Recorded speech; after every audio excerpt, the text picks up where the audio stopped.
Sino nga ba dapat ang mas mahal natin? Ang asawa natin o ang mga anak natin? Tara guys, kape tayo. Ano nga ba ang topic natin ngayon?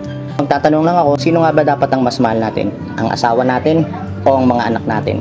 Unahan ko na kayo na hindi ako perfectong asawa, hindi rin naman kami perfect na couple, at hindi rin naman kami perfect na family. Hindi naman to applicable para sa lahat. Ito nakikita ko lang is para sa mga okay naman ng samaan sa buhay ng mag-asawa.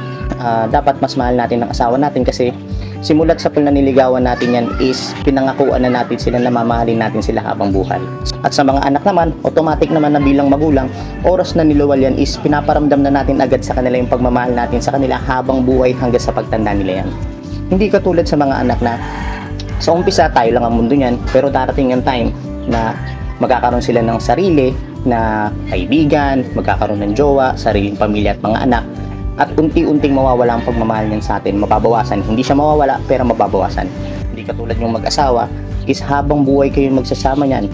Tsaka darating din yung time na kung sa bahay ngayon 10 kayo, darating yan paunti-unti, magiging 8, 5, 3, hanggang sa maging 2 na lang kayo. Kaya talagang darating ang time na kayong 2 na lang. Kaya habang maaga pa, patibayin nyo lalo yung pagmamahalan nyo bilang mag-asawa. So yun lang. Maraming salamat at tara, kape tayo.